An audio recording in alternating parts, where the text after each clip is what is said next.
What is up? What is up? Welcome back to another NBA Rundown brought to you courtesy of Run Pure Sports and Run Pure Bets. I'm your host, Fred Astaire, joined today by Tyler Hicks and Travis Mangone. Travis, haven't seen you for about a week. How's everything been with you? Yeah, I think last week was a good week. I feel like we crushed it, that show. That was a show that I think on Tuesday I had a nice little day and we absolutely crushed it. And I want to keep diving in and bring the winners. I think I like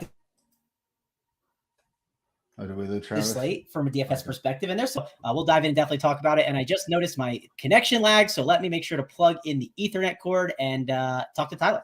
All right. Well, Tyler, while you're plugging that in, Tyler, obviously we see each other a lot, but always great to see you. Man, we started great last night on the picks from the show, right? First three cashed. Denver came up short, and I don't even know what was going on with the Atlanta Hawks, but that was nice to see some 2019 basketball, right? As they were each putting up 230 points. What were your thoughts on the NBA last night? Yeah, I mean, there was a couple good games. The Grizzlies got it home. We didn't even need the point spread. Remember I said just take the money line? I know. I should have. I definitely played it on the spread, though, so that was nice. Yeah, I mean, the under came in the Bulls game, too. We seen that was a clear under. And then other than that, I mean, if you watch the NFL video, you got the first touchdown home on Deontay Johnson. You got that Steelers in that under in at 3-1. And I'm glad because I would have taken the Browns off that line movement, right? But you talked me out of it. We got our Joel Embiid prop home easy. He ended up with a triple-double last night. Like I said, that was the best bet of the whole show yesterday, right? I mean, just the best bet of the shows yesterday spread was that TJ Watt Defensive Player of the Year still at plus 150. Oh, okay, yeah. And then they left it up halfway through the game, so it was just continue to click button until they take line down. Yeah, I saw that you had you'd really gone for it. You'd sent me the number of times that you remaxed that. So congratulations to you, and we will see how that turns out. So we had a great day yesterday. Time to keep it going today. Let me pull up the odds. I'm going to use the offshores for bookmaker. Of course, Travis and Tyler will be using the legal book, so we'll have you covered with the numbers.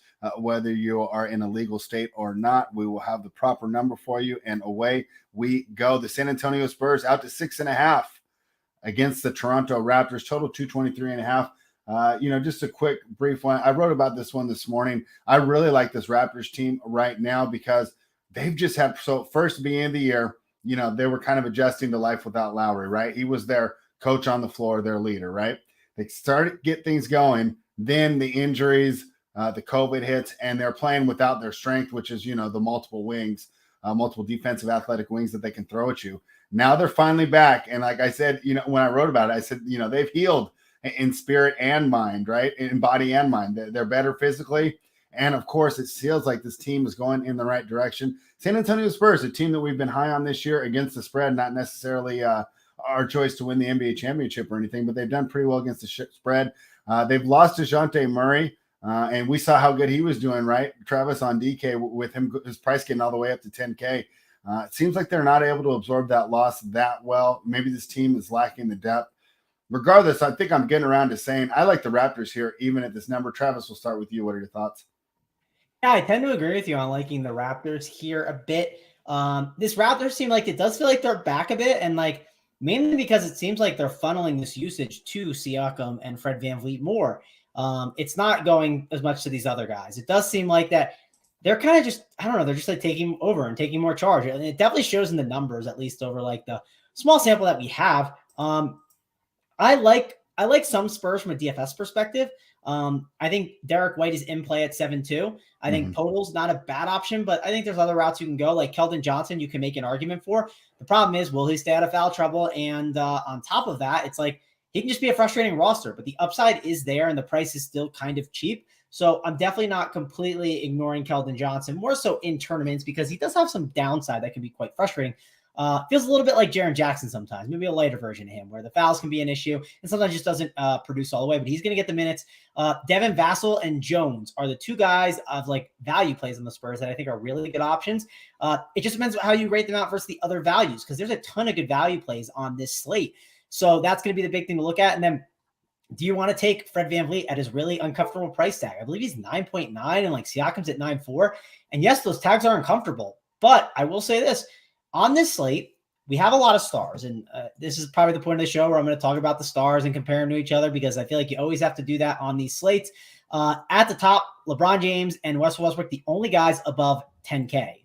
So LeBron 11-4 is a great tag. He's playing Sacramento spread. You know how that's going to go. It's going to go probably well. Russell Westbrook, even at 10-2 against Sacramento, could go pretty well. And then from there, you have a lot of guys like Ja Morant at 9-7, definitely in play as an option that you can go to. Sabonis, with the Pacers being a little, banged up, he's obviously going to be a really good option. I forgot to mention Julius Randle because he might come back, but we don't know if he's for sure. I think he's going to be back tonight.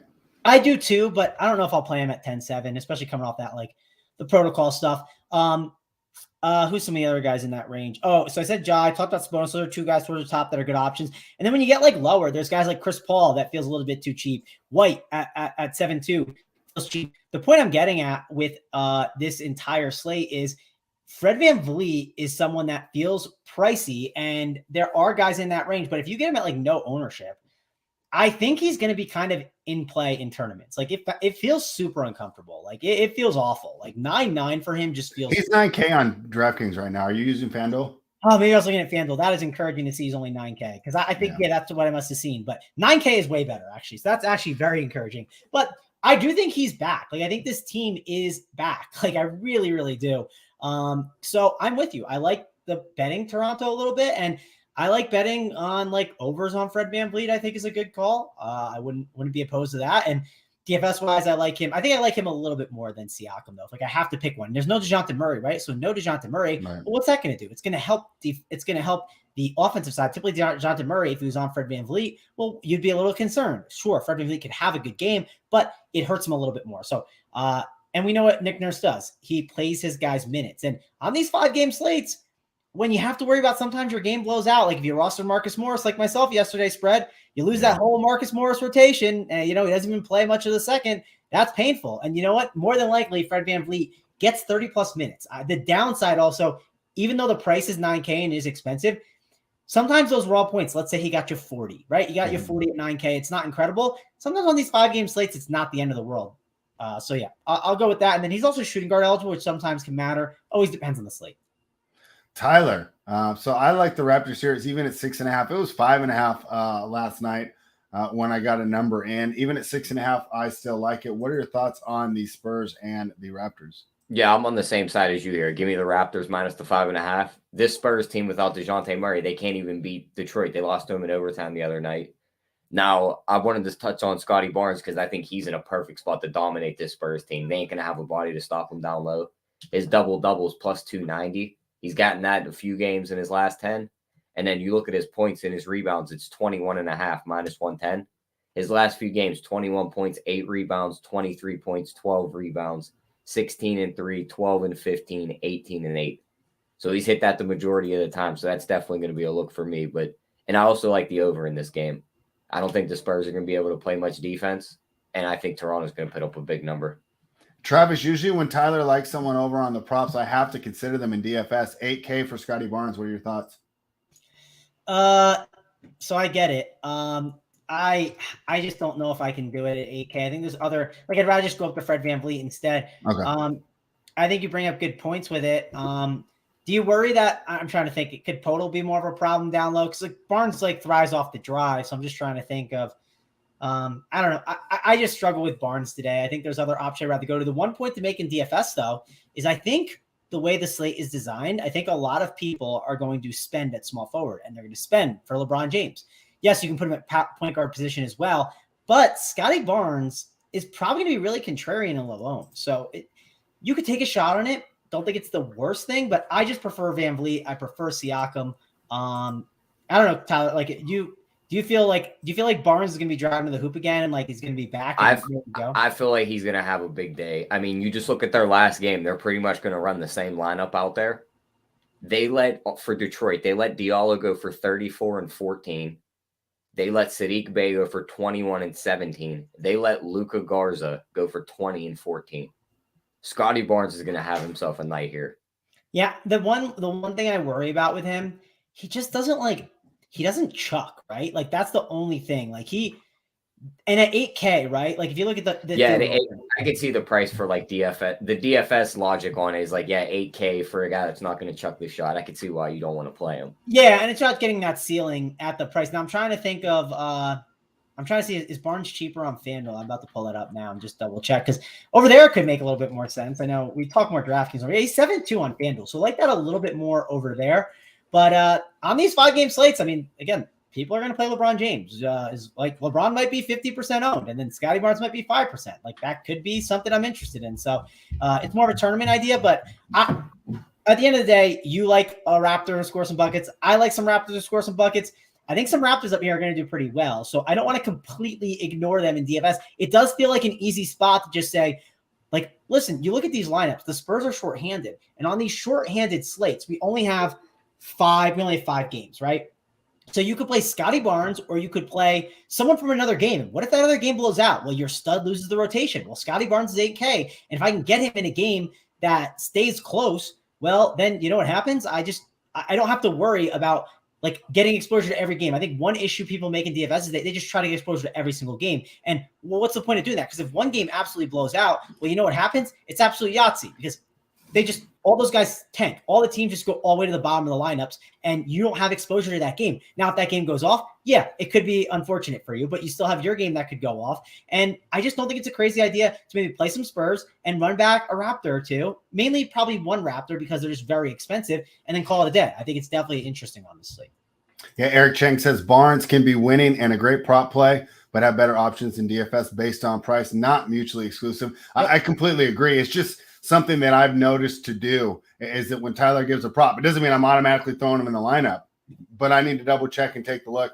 And that's why, we go to the expert. That was a great breakdown, Travis. I must say, I think that you're doing this on purpose, though. You're prepping me for that 1.5 speed there because you gave quite the DFS breakdown there very quickly. Very, very appreciative of that and love having you on the show. Memphis Grizzlies are +3 heading to Cleveland, total 215.5.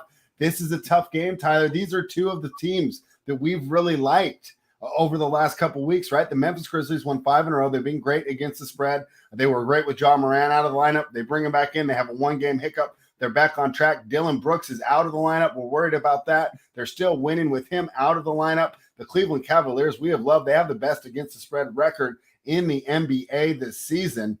So we look at this team, and it's really tough. Now let's talk about the Cleveland Cavaliers. They get Darius Garland back tonight. And Travis, of course, I'm going to throw this to you. But one thing I noticed, I'm surprised that some of these guys coming back are so high on the price tag. I think Garland's at 9.4, which I'm wondering how much. And of course, the implementation of Rajon Rondo, the recent trade acquisition due to the loss of Ricky Rubio during the year. So I wasn't that high on it, but multiple people that I talked to that know their NBA really well think this is a good acquisition.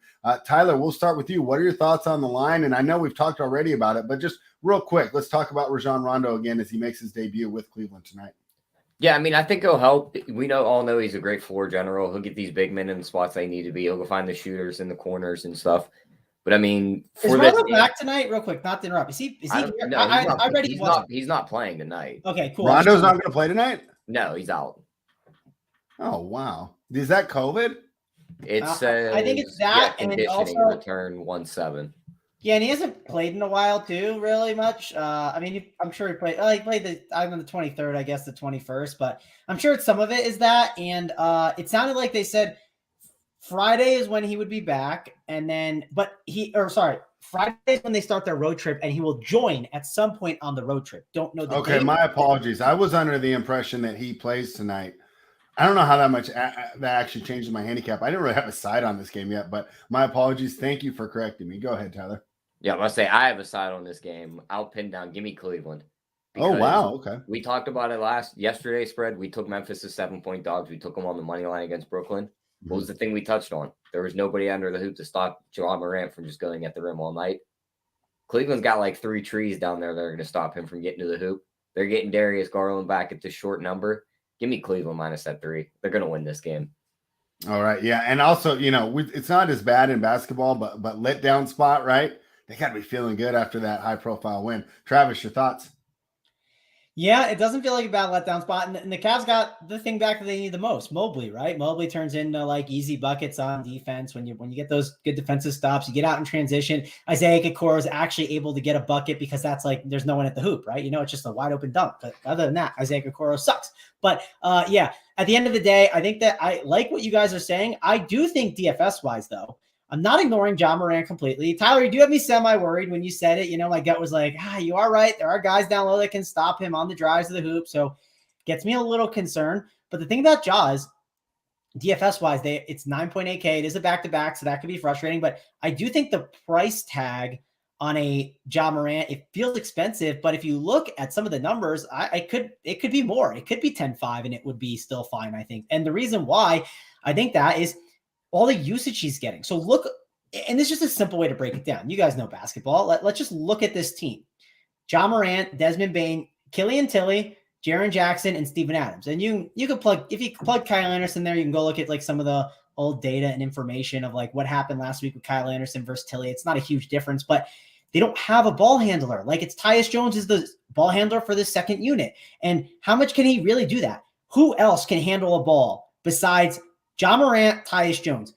Maybe Desmond Bane. And but you don't want him being a primary. And the thing is, that means Ja has to play like 36 to 38 minutes almost every time they're out there. And not only does he have to play those minutes, he has to be the guy with the ball in his hands. He's going to be getting assists. He's going to be getting shots. And it's all the opportunity is there. Yes, the price tag on Ja, it feels expensive, but no melt in there is massive. Because what happens is when you have these guys that actually can handle the ball, well, Ja sits in the corner a little more than you think, right? He takes a break on a play. He can't do that now. So this game could blow out. That's the other fear, right? Like, of course, Memphis could easily lay an egg. And then if you lose that rotation for your stud, you can get a little worried about that. It's definitely something to think about on these slates with those back-to-backs when there's maybe another game that you're not as worried. Of course, it's only a 3-point spread, so you don't want to think too much into it, especially how good Memphis has been this year. But bottom line, I think Ja is a really good tournament play that you could spend up on. And I think Desmond Bane too. At his price, it feels uncomfortable, but I still think he's in play and people won't roster him. And he's been producing really well. He doesn't feel as great from like a ceiling perspective. Obviously, if the shots fall, then it'll work out. But he does feel like he has a nice like floor ceiling combination where, yeah, you might not get like a 50 game from him, but it feels like that like range of like 28 to like 40 is really nice. And at that price, I mean, you're not going to complain too much about it on a 5-game slate. So those are two guys I'm really keying in on. And I just can't really get to too many of the Cavs. They're getting a little bit more healthier. So I think I'm out on some Cavaliers in DFS, but I think they're going to play a pretty good game tonight. I had one prop just to touch on spread with him breaking that down. Mm-hmm. And with me saying Ja Morant's going to have trouble scoring the ball. He's going to have the ball in his hand, like Travis said. So his assist number 6.5, it's minus 135. When you look at his recent games since he's come back from injury, 8 assists, 2, 4, 9, 6, and 8. We could bet 8 plus assists at plus 134. If he's going to have the ball in his hands that much tonight and these big men are going to cause him troubles, he's going to rack up assists. Yeah, and a little more tired legs, right? That could obviously lead to that. So I like that call. I'm getting the phone out now. I'm going to pull it up there and make sure to put that bet in because I like the call. On the is it over? It's over 6.5. What do you got it at? It's 6.5 minus 135 on FanDuel. Or you could bet the 8 plus assist at plus 135. Okay. Yeah. I mean, I don't hate either of those. I did the alt lines the other day with some Bradley Beal, which was awesome. So maybe I'll hit it here. I do worry about the blowout a little bit, but Memphis has been so impressive. I probably shouldn't worry about it too much. I mean, Josh is such a freaking bully, man. He'll just go down and he'll just drive on you. It don't matter. I mean, he did that against the Jazz, right? Remember in the playoffs? Like no one really scares him. So yeah, he'll just go right at him. He has so much usage in his hands, man. Like it's just I feel like people are gonna like ignore him more, and like I'm not gonna completely ignore him here. I like to call him the assist though. I'm definitely gonna put that in. All right, and Travis, I thought you were messing with me, Killian Tilly, huh? But no, that's a real player at 3,300 at DraftKings. Former Gonzaga Bulldog, right? Tilly. Is he? Okay, see, I didn't really know who he was. Tyler, are you aware of the existence of Killian Tilly? Because Travis taught me about a new power forward today. Yeah, I knew who he was from his Gonzaga days. I mean, he was all right at Gonzaga, NBA wise. Not really. No, I mean, so he's kind of. Is this a good comp? It's not perfect, Tyler. Zach Collins. Yeah, that's probably the best way to put it. Another Gonzaga big that was like supposed to be kind of good, but he just kind of floats around from team to team. But he'll float in the league because he's like a tall dude that can shoot. He's versatile enough. He's kind of like I remember hearing back in the day, like, why was Chris Humphries in the league? Well, he was like a 7-foot dude that just like played for like 6 to 8 years, right? And it's like He feels like a 6 to 8, Killing Tilly feels like a 6 to maybe 10-year guy that he's the new version of it. Not a big man that can just grab a rebound and dunk, but he could shoot a little bit. He can grab a board. Yep. I think that's kind of the version of him. He'll play some small forward, but he can also play power forward, a little bit shorter version of the Zach Collins, probably. All right. Yeah, I was trying to look this up real quick. I was actually doing that to stall so I get the information, so I was giving it correctly. Yeah, Cavaliers, I was wondering when you said blowout potential here.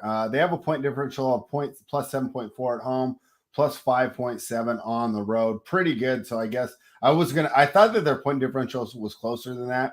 But yeah, numbers like that, they definitely do have blowout potential here. It's simple spread, right? It goes to a team that likes to shoot the 3 ball with Memphis that'll shoot it. And what if they don't go in? And also, you talk about the drive to the hoop. Well, if Ja drives to the hoop and like Evan Mobley's defense, like when Evan Mobley's defense is on, that just turns into easy transition bucket. So you can see the game it can happen. I feel like I've noticed it with Cavs. Maybe it could be a bias just by watching from my own eyes and seeing it night in, night out. But it does feel like sometimes those games can blow out. And as second-handed back, the risk is there. But to be fair, Memphis, they do feel like a team that, man, they are pretty underrated. Like in the playoffs, they're going to be fun to watch. Don't be shocked if they're kind of like the Hawks last year where they're making a move and you're like, man, is Memphis for real? And they end up being for real. I think they might be too. Tyler, would you say that Evan Mobley is who Jaren Jackson was supposed to be? That's a great call. I say yes and no because I think Mobley is head and shoulders better than what anyone expected Jaren Jackson to be. Like there's a lot of people who love Jaren Jackson. Evan Mobley truthers would be very disgusted by your comment, but Jaren Jackson did get the hype. Everyone's like, "Oh, Jaren Jackson, he's so great." Yeah, no, there were people saying he was going to be the best player in the whole draft. Yeah, he got the hype, but it was like Mobley had different hype to him. Like when people looked at him, like some people categorized him as like, all right, this might be like a generational kind of guy, and those guys look like they might be right. Yeah, they might be. Anyways, I just want to have some fun with a good comparison there, and it'll be interesting to see them play each other tonight. So, sorry, Spurs and Raptors. Even though I bet on Toronto, the Grizzlies and the Cavaliers will probably have all my attention. Boy, an old school rivalry is renewed. We got 2 old school rivalries tonight.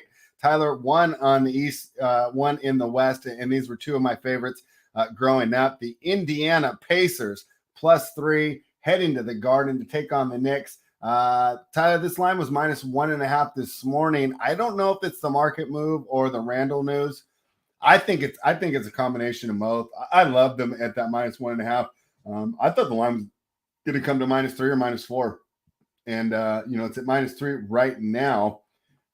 This Indiana Pacers team, I mean, we've kind of avoided this just because it gets kind of to be tedious here with Basketball Monster, but you can't handicap this game without reviewing this. Karis LeVert, Isaiah Jackson, Chris Duarte, Jeremy Lamb, Malcolm Brogdon, Goga Batadze, Keelan Martin, all out for Indiana. So now I go to DraftKings and, of course, our DFS expert. I got to ask you, Travis, who's dribbling the ball here for the Indiana Pacers tonight? Who's running point?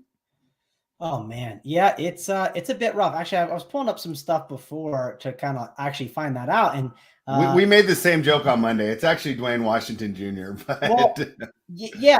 So here's the thing, spread. You walk in the grocery store, right? You're buying groceries. You see 2 guys. Can you tell me which one's Dwayne Washington Jr. and which one's Kiefer Sykes? Can you tell me? No, of course not. Yeah, and if you're watching, so I think that's more like randomness. It's like if there's someone that like tells you, yes, it's Dwayne Washington, unless it's the coach of the Pacers tonight, like I'm not so sure it's definitely him. Like maybe it is. Like it could be either guy. It doesn't like. What's wrong with their other point guard when you walk in the grocery store? You wouldn't notice him, TJ McConnell. He's hurt. He's out till like February. I'll notice him. He'll be the guy in the corner, like just. He'll be running around real fast, getting all his grocery shopping. He'll be taking stuff out of your cart. Yeah. Oh, man, geez, TJ McConnell, he is just a disaster, man. Like, but these guys are definitely in play. They're cheap, but like, what do you think of them versus the Spurs values? Like, it's a good conversation to have because, like, I don't know, Devin Val. Like, there's 2 clowns that we just literally like met off the street that we know nothing about, or you can go on the DraftKings and look at the Spurs and be like, okay, I can play guys that I know a little bit better, right? Bryn Forbes, I kind of know a little about him. Devin Vassell, I at least feel like a little confident in him. And Trey Jones, I've seen him play some basketball. But the one thing I do like about some of these Pacers is, yes, they have They have a bunch of guys out. Obviously, Sabonis is going to soak up a ton of usage. How much usage can a Miles Turner really soak up? I mean, that dude, he can back it down, but he can't dribble. So Washington will shoot. I think Sykes will shoot as well. Again, I don't know these players that well. I'm still trying to learn and figure out. The one thing I did notice with Washington the other day was he did pick up a couple fouls kind of quick. I don't know. I'd have to go back and look at some of the college stuff and see like, but if one of these guys maybe fouls a little bit more and he's like, Jaren Jackson's like cousin, like, yeah, that would be a concern to maybe rostering them if they're going to be very high owned. So the point I'm getting at is if anyone tells you that like one guy is just way better than the other, they must really know a lot about these two players. I think they're very similar. I think they're good options. I think you can roster both, but I don't think you need the value to roster both on this slate together on the same team. But I think you want to get overweight on those guys because they are going to chuck up shots. But the clear guy that's going to lead the way on this team, it's Sabonis. Sabonis is the guy. It's clear, 9.9K. Just look who he's playing next to. Definitely good options.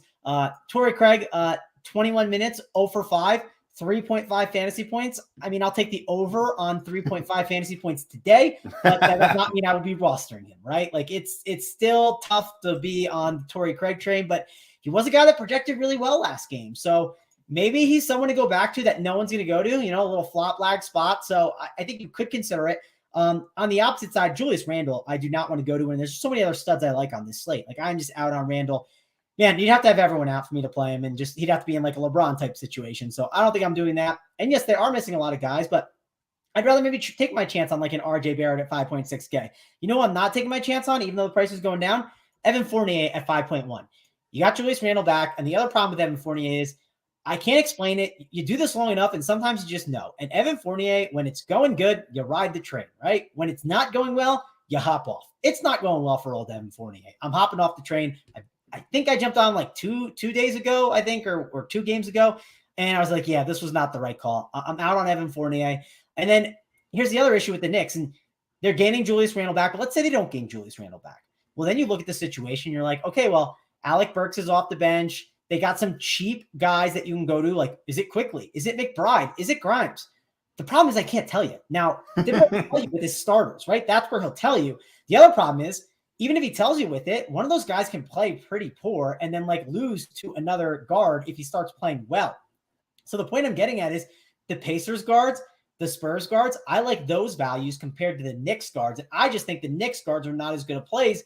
If you want to get him at low ownership and take a shot, sure, you can, and then fill out some chalk around it. But I don't like that route. I think it's a bad route to go. I would rather eat up the Spurs and the Pacers values instead. All right, there was one guard I wanted to ask him about spread. He didn't name him on the Indiana side. I heard foul troubles for the other 2 guys. He's back for the one team he finally played good for. He's only $3,000, Lance Stevenson. I was going to set that up. If those guys get in foul trouble, they're going to look at him and be like, you can handle the ball, go out there. Just here's the one problem, Tyler, right? Like every slate is different. And if this was a slate, I would use this example. I don't know why I use this one, but if it's a slate when you pull it up and you're like, man, I don't love the value plays. And like, you run your stuff, you look at projections and like on like the top like teams, you're like, why do I have 50 or 80% Royce O'Neal? Like that would be a slate that you'd consider it. These values are good today, right? And that's my issue here. I don't think you can take a shot on a Lance Stevenson. I think it's too risky unless the coach confirms to me 20 minutes, because I know that man is not afraid to shoot. He will definitely do that. He'll chuck it if he's out there. Yeah, and one thing I feel like I learned the last game out from these other Pacer guards that were in there, I didn't know much about them, but I was like, I know these guys, they're not afraid to shoot at least 3 for 14 and then 8 for 17 for Washington. And then Sykes in that first game where he got 35 minutes. Early on, I know he was shooting. He was 4 for 10. He shot really horrible, 2 for 7 from 3, but he doesn't seem like a guy that's completely afraid to shoot. In the 11 minutes he played with the Bulls, he had 2 3-point attempts. He had 10 minutes, he had 2 3-point attempts against Charlotte. And if the shot falls, which it certainly could against guys like Miles McBride out there, then maybe he earns more minutes and has an even bigger game. So I just think I'd rather go to those values. And I feel like there's so many of them today, Tyler, where you're not going to have like one, like if you do have one specifically at 80%, the guy who's probably 40% is better. Like it's just, at least in tournaments. So I think overall there's a lot of really good value on this slate, and there's a lot of good mid-tier value too that we still haven't talked completely about that we'll get to. I think Derek White was one of those guys, and there's a couple more that we'll get to that are really good mid-tier value plays. Travis, you made up a good point about the time with the Bulls and now with the Pacers. hopefully this COVID is going to get these guys to look and do a true developmental system. I think the 10-day contract system is broken. I just don't like the way it works. I think these guys should be able to be shuttled up and down when needed, just like they do in baseball, right? And then you can stay in the same system. You can play in the same system. It's not like, oh, I played for the Bulls 2 weeks ago. Now I'm on the Pacers because my 10-day expired and they didn't want to give me a full season contract. I mean, the time is here. The appetite for basketball is definitely alive and well in America. You know, places like Stockton, Reno, I'm just thinking of Northern California, they can all support these lower level teams. Let's assign them straight to a club and get these guys playing on the same team, because I think that's some of the continuity we're lacking there. Now, of course, maybe in 2 or 3 years, this is never happening again, you know, and it doesn't matter. But that's something that I would like. Spread. Here's a great example. I don't know. Do you know Golden State's farm system team? What is it? Is it who is it? They're the I know they're in Santa Cruz. That's all I know. I don't know the name. They're the Santa Cruz Warriors. Okay. Yeah. I don't know how far the drive would be for you, but would you consider? It's about 3.5 hours. Would you consider the drive to watch Klay Thompson in the G League on Wednesday? You know, get some shots in. Yeah, I would, but I'll tell you what, if it was like Stockton or like a terrible city, no. But just because Santa Cruz, you can make a whole day out of it, right? Santa Cruz is one of the most beautiful places in California. I used to always vacation there when I was a kid. And I mean, it's just so fun to just walk around. You can make a whole day out of it. Why not, right? I mean, it's a good time. Like, I don't understand why they don't. And also, if I'm a team, like let's say I'm the Warriors, right? And I'm planning on sitting Steph this game, and I got Moses Moody down there, like, you know, dropping buckets in the G League. Well, I want Moses to come up and I want him to do his thing. And I want him to play against the OKC Thunder when Steph Curry's sitting, because it's not as valuable of a game. So I'm all for it. I think it's a great idea. And it would be nice to have. And that way it also helps guys like maybe have a chance. Like I'm trying to think of who the guy is. He's been bouncing around from team to team. DJ Wilson. Like he's trying to revive his career, right? And, you know, also if you start to play well, like it incentivizes me to maybe, if I'm playing well, I can jump up and take someone's job. And it's like, competition is always a good thing. So I'll never complain about that. That's why I always like when people are like, oh, FanDuel and DraftKings, like, you know, they always complain FanDuel's so stupid because they have this format. No, it's nice because if you don't like what DraftKings is offering, you go on over to FanDuel. If it was the same exact thing, I mean, it wouldn't matter and it would just become a monopoly. It's simple. So I like the idea. I think it's good. Yeah, I can't imagine, because I've already heard some nightmares, and I know that a lot of people prefer FanDuel's customer service, but if there's only one, right? Imagine how bad the customer service can be. Yeah, we're having a lot of fun. One last thing to mention, Brissett was a good call. Someone in the chat. Hold on. Let me set that up. That's what I was about to go to. I just wanted to mention his name is O'Shea Brissett, also the same first legal name of rap legend Ice Cube. So 2 O'Sheas there. Had to throw that out there. Mangone, break it down. Yeah, you can't completely ignore him. He is 4.4K. If you tell me he gets the minutes, which like against Chicago, he got 31, and then he got 16 against Cleveland. There's a chance he gets a little bit more minutes. I don't hate it. It's more of like an MME, you know, if you're on Saberson messing around and you need a cheap forward and you get some of them, I don't hate it, but man, not something I'm putting in like my 1 to 3 lineups or something like that. I definitely would have a little concern there. All right. That was a fun breakdown for the Pacers and the Knicks, and of course, the old rivalry. Tyler, do you have any remembrance of those games with Reggie Miller, or is that before your time? That's like right before my time. I had a couple of looks in this game that I liked. I'm sorry. Let's get we spent so much time trying to fix the NBA's minor league system that we didn't get to the plays. Let's hear the plays, Tyler. Yeah, I mean, I think the total's a bit low, just because if the Knicks lose a couple of these big guys and they just sit again that are questionable, I think you'll get a bunch of points in the paint, and the guards will have success for the Knicks against the Pacers. So I think 207 is a bit low. I think the Knicks win the game. And there's one prop I like, Miles Turner under 1.5 threes. He's only hit 2 threes in 2 of his last 9 games. You don't think you're not worried about the extra usage there with the other guys being out? No, not with Sabonis under the hoop here. He's going to get all the usage. Okay. Yeah, and one of those guys got to go. It's funny because Turner and Sabonis are the best defensive rating of any possible lineup. There's no good defensive ratings when they're apart. But it just seems like that pairings, and we say this all the time on the show, right? Pacers need to blow up, Blazers need to blow up, Kings need to blow it up. Hopefully that happens. Those 2 teams should just work together to blow it up. You know what I was thinking about? If you combined the Trailblazers roster and the Kings roster, you still wouldn't have a playoff team. That's how bad these guys are. Yeah, because you still wouldn't have a big man. You still wouldn't have any forwards. All right, let's move on, and we'll talk about the Kings after this one. The Phoenix Suns are -7 for the Pelicans, +7. So, Tyler, we took a gamble yesterday, right? So we said we don't think Joe Val's going to play. We don't think Ingram's going to play. They both played, and they took that game down to the final second. And thank you, Brandon Ingram, for fouling with 13 seconds, down 9. So Tyler and I could cover the play that we gave out here on this show of Utah -9.5. Tyler, had the little lucky rabbit's foot there to get that cover.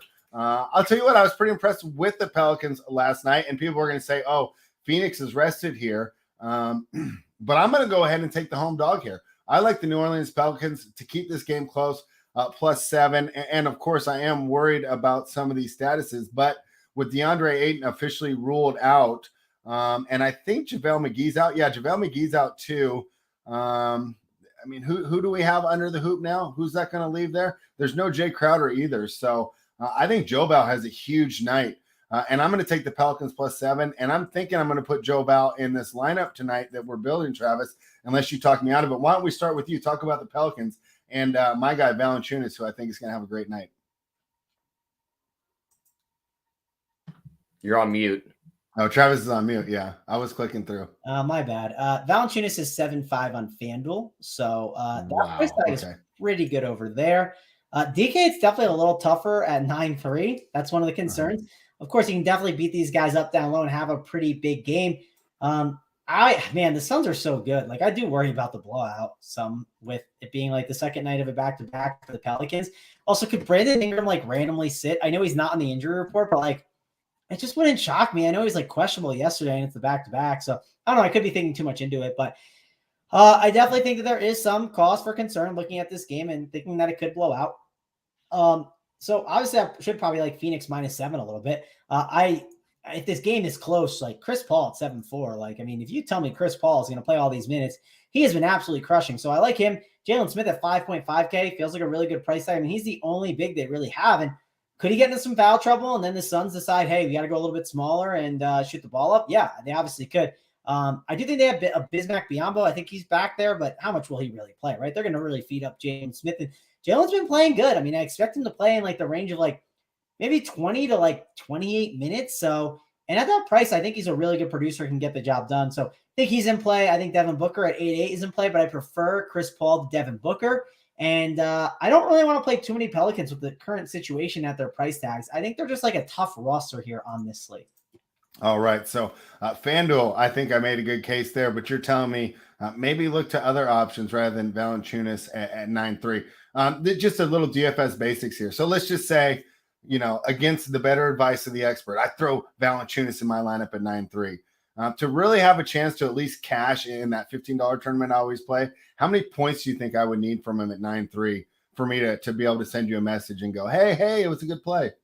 Well, that's a good question, because if Valanciunas, let's say at 9.3, he goes for 50, you'd be pretty excited, right? That sounds good.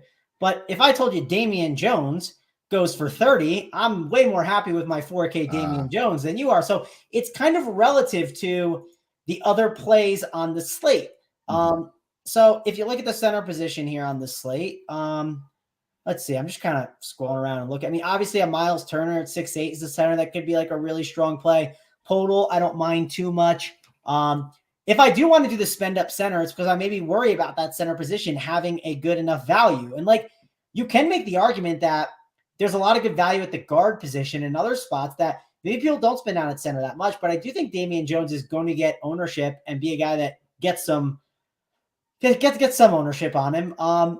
Again, I don't hate it as like a deep dart tournament. Like, it's more of the MME, like you're playing in like a very large field contest. But if I do play Valanciunas spread, more than likely, I don't think you have to do it, but and it also kind of correlates where if you do play a Valanciunas, you might need some of those cheaper guards. But some of those other some of those other Suns might be in play. Like maybe I do a Chris Paul run back at 7.4.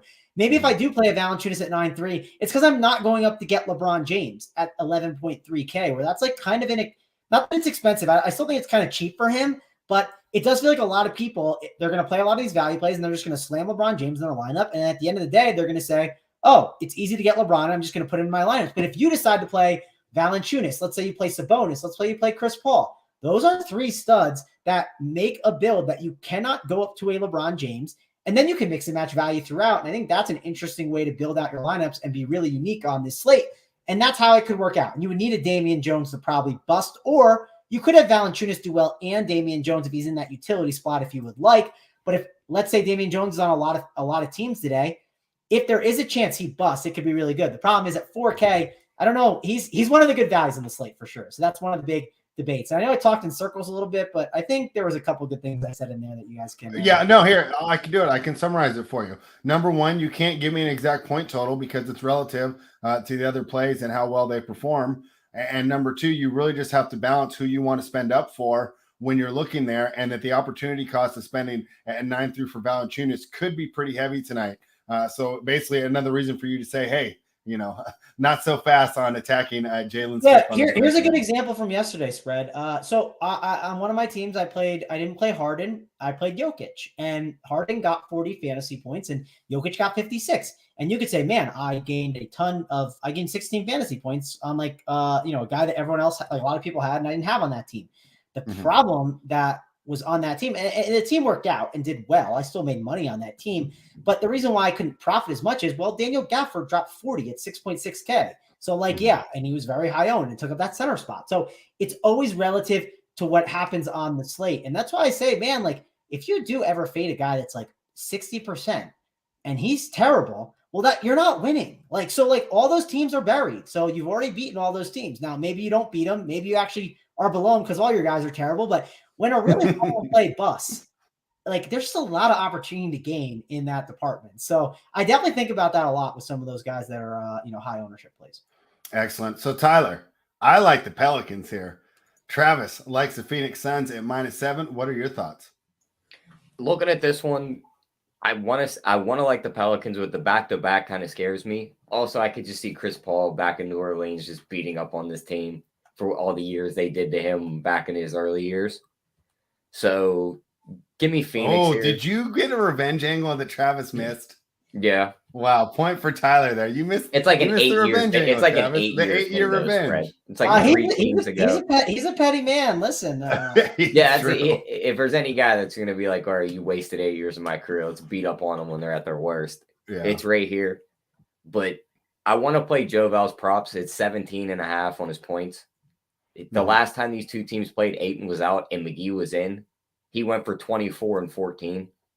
No McGee now, no Kaminsky. It's going to be Biyombo or Jalen Smith trying to stop him. I like the over 17.5. And I think you can kind of back yourself up by taking Herbert Jones over 9.5 points. Because if they play Jovel off the floor, it's probably going to be Herbert Jones that gets those minutes to replace him. So Tyler, do you like the just the points over the PRA for Jovel? Yeah, I like just his points. I think he's good for 20 plus here. You could even do you don't think he's good for 15 rebounds? To me, it seems like the rebounds is safer. His rebound numbers, they look nice, the 11.5, but when you look back at his game logs, he's only got to 12 a couple times in his last 10. Well, thank you. That's why I'm glad to have you. I would even on FanDuel, you could bet 25 plus points, 30 plus points. How many games did you say it was, Tyler? You had to go back? About 10. And so there's probably that kind of adds up and makes sense when I think about it, because man, teams change all the time. And I think people always forget that. But Herb Jones, there was this overlap where or there's this stretch where Jonas Valanciunas wasn't playing a little bit. And then it was the Willie Hernan Gomez show. And then that's when Herb Jones was back. And then Herb Jones wasn't back before that. I think Herb Jones is cutting into that a bit. I think that's kind of playing a bit of a factor into it. Because I think that was early, Herb kind of came back, early December, and 10 games, that kind of adds up to being similar. It could be wrong, but they are healthier than they were at the start of the year. Why was Valanciunas crushing as much? Well, there's a reason why. They don't have a lot of players, and they're still not completely healthy, but they were missing a bunch of guys. And then Brandon Ingram was out, and then Devontae was out. So I think that's playing a bit factor. As crazy as it sounds, Herb Jones, I think, does make a difference. And Herb Jones sounds like the name of some 90s underground rapper that I would have bought his tape, out in Berkeley, right? Just the guys that used to sell their tapes in front of the record store. A big fan of Herb Jones here. Sacramento Kings have taken a lot of love in the market here because I don't think this is information-based news. Haven't seen a lot switch. This was as high as 8.5 last night, Tyler. It's +6 now for the Kings. The Los Angeles Lakers, laying points at home, 231 is your total. Tyler, I think this is a market move, and I think a lot of people are excited to fade these Los Angeles Lakers. Kings, hey, I got to give them credit. I faded them was that Sunday against the Miami Heat? And one of the things I've been saying is De'Aaron Fox doesn't play good defense, and he's not trying. He was definitely trying against Jimmy Butler, play good defense on the last shot for them to get the victory. Maybe things are turning around. Can they keep Alvin Gentry out of Alcoholics Anonymous? That's the current goal for this team. Kings catching 6 in Los Angeles. What is your thoughts, Tyler?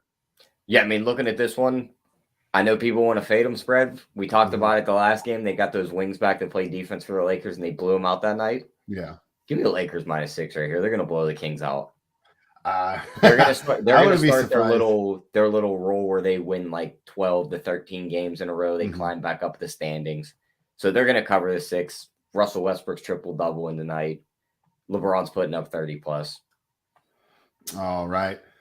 Travis, what are your thoughts? I can't argue here. I thought that, Wayne Ellington, Kent Bazemore, Avery Bradley, even to a certain extent, Trevor Ariza were kind of unsung necessary parts for the Lakers because this team just simply can't defend without them. I don't really need them to do a lot on offense. I got Russ. I got LBJ. They can score when it matters. I just need to get stops. I kind of agree with Tyler here, but I've not made a bet. What are your thoughts?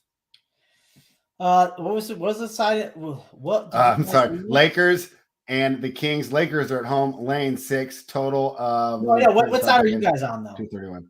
I didn't have a side. That's the great thing about hosting. You can kind of just gloss over, right, and not give a side. I didn't have a side. Tyler likes the Lakers -6. I think he makes some good points there. I would lean with him so far, but I can be swayed here. So if you make a great argument, I could bounce right back. So I can sway you in actually a couple words. So my friend said to me, he goes, I think I like the Kings tomorrow, blah, blah, blah. And I said, you know what? That sounds like a -EV move spread. Betting against LeBron at the 5.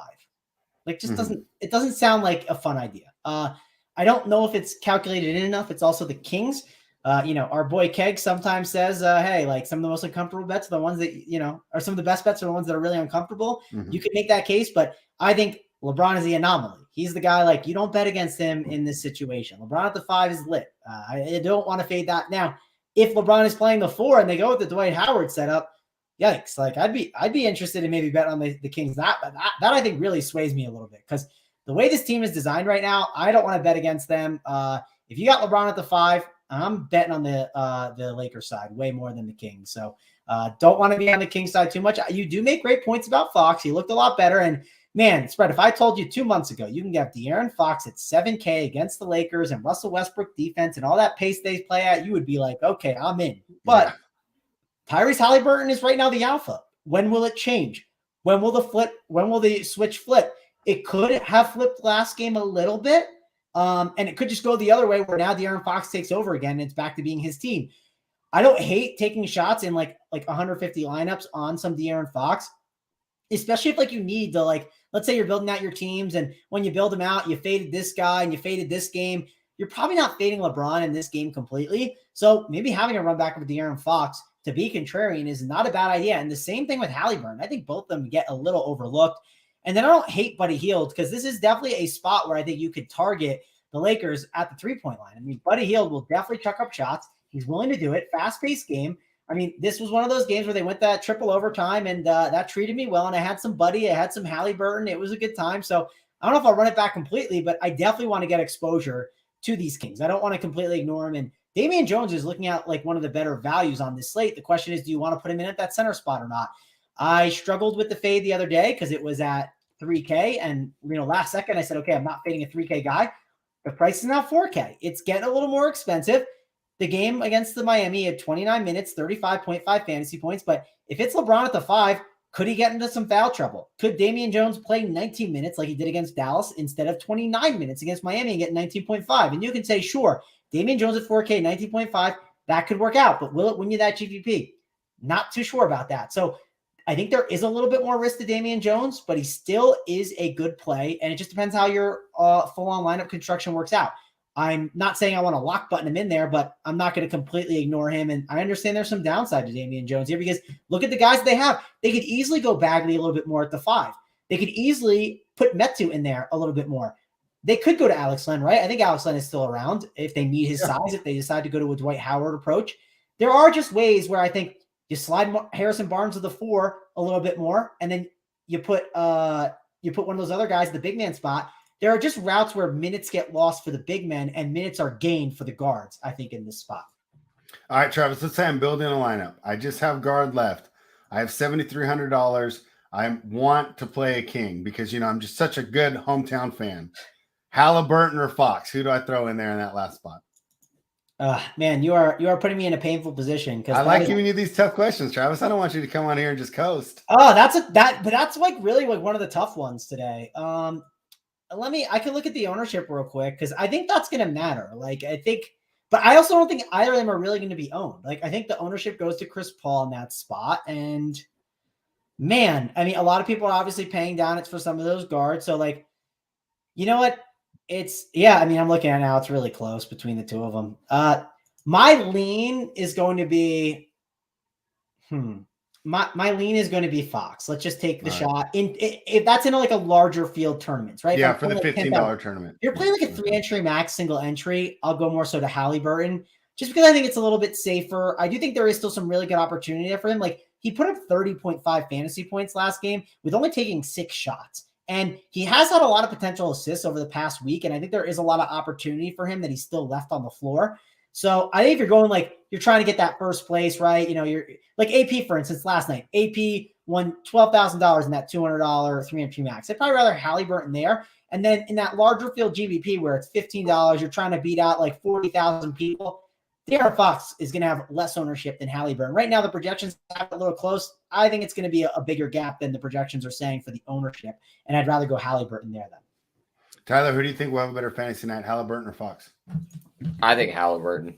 Okay. Sorry for the cop-out answer, by the way. I understand I copped out a little bit. No, I mean, this is fine. I'm sure people would rather hear the analysis, right? I mean, it's one thing to just plug and play what people tell you, but we want to know the reasons behind it so we can make our own critical thinking. But spread, like, let's say Fox is 5% and Halliburton's 15%. Like, is there a 3 times likelihood chance that it's Halliburton over Fox? I don't think so. It depends how close that projected ownership is. That's really what it is for me. If you tell me Fox is 2% while Halliburton is 15%, I mean, I'm Fox every time. I mean, it's just like there's just so much opportunity there. So I think that matters. And it also leverages the other play where those other plays get beat up a ton. So I think that's super important.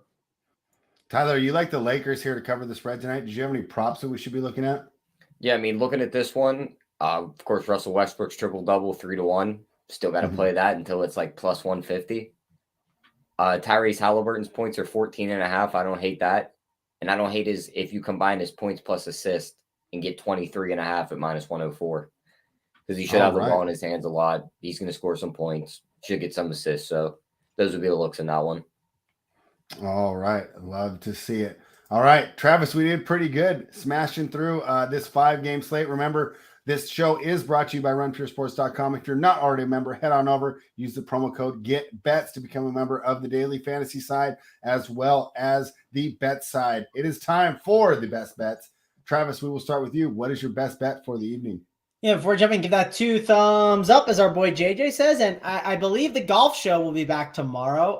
I think that's what it sounds like from our chat. So that'll be tomorrow night on this YouTube channel. So subscribe. You do pretty well on golf, don't you, Travis? Yeah, golf is solid. I'm a big fan of golf, and we got Snyder on there. We got me, Uncle T. I will say, with all the sports going on, it's a little harder for me to dial in on golf.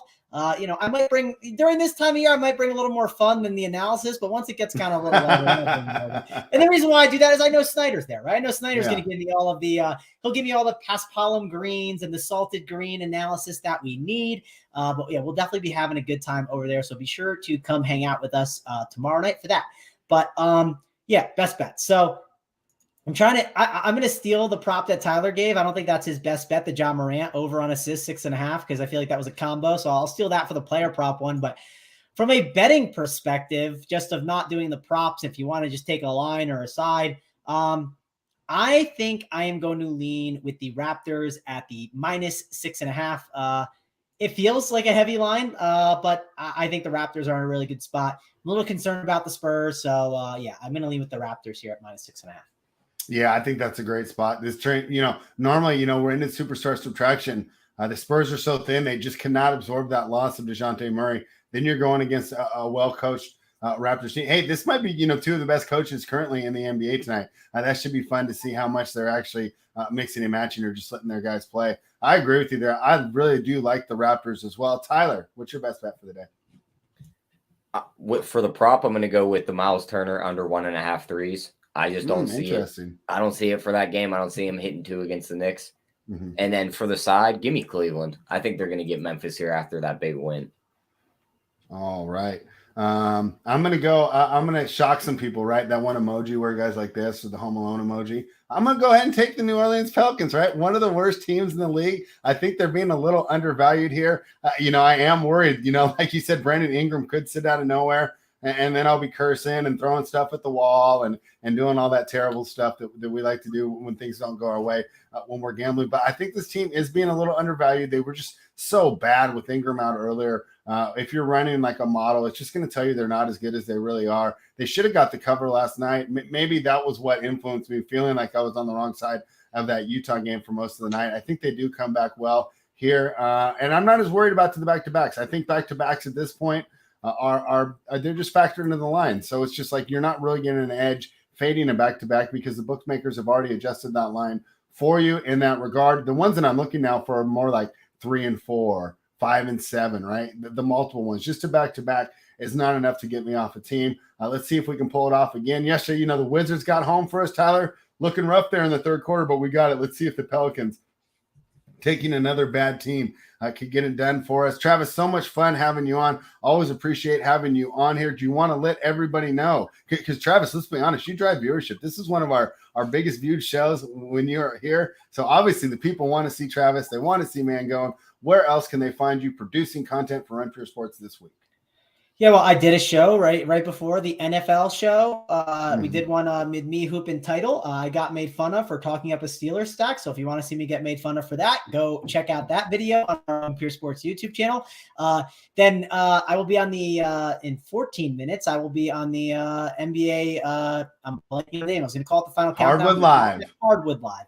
My brain is scrambling, right? We're a third show in whatever this is, 3 or 4 hours. So, we're going to talk some more NBA, more hoops. So please come hang out with that. Hit the like button when you head in. Hit the like button when you head out of here. And then, we'll have tons and tons more of content going forward on the Run Pure Sports and Run Pure Bets YouTube channel. Where, Spread, I love the NBA and NFL, but I'm getting excited to get to playoffs where we can just have a couple games, not too much going on. And it's just all NBA, full throttle. I love that time of year. So I'm very excited to kind of get into end of January where it's just, okay, NBA for the next 2 months. And then MLB ends up showing up and then we're just in playoff basketball. And that's my favorite time of year because everyone assumes the Knicks are just the best team in the league. And then they just get absolutely dusted by the Hawks. I love that. You got to just keep going back to that win. I think it's be 2024 and you're still going to be bringing up that playoff series where you definitely got the best of me. And Travis, just as a little spoiler alert, I know that right now, especially a lot of Run Pure Bets members, because Keg, Tyler, JJ, they're putting these plays out early. There's a lot of bankroll out there, right? So I've been holding back on my NBA. But once, as you said, as it's ending, right, there's only going to be 2 or 3 games for these guys to have their bankroll tied up on. I really plan on pumping up this NBA volume, and putting more plays on the sheets. But I'm waiting for the NFL to end. I mean, there's twofold. One reason I know that our members, they don't want to put out 20 units every single night, right, with the amount of NFL we've got going on. And number 2, it's just giving me more time for my numbers to settle. I can trust the model a little bit more, properly scout each team. So I'm definitely with you. I'm excited. As great as the NFL is, I'm excited from an NBA perspective for the season. Yeah, I'll probably have more on the sheet too once this kind of winds down. It's there's a lot going on, but I'm definitely going to dive into it. We'll definitely be bringing the winners. So, be sure to check that out and, keep riding Tyler's props. They've been crushing. Tyler was going to jump on the Watt thing and I just forgot last night. I just got busy. So I'm mad about that one. I was like, man, I saw it on Twitter and I thought that was a good one. And I was like, man, why did I not bet it? So, things happen, but always be looking to find those edges, Tyler. You're crushing it.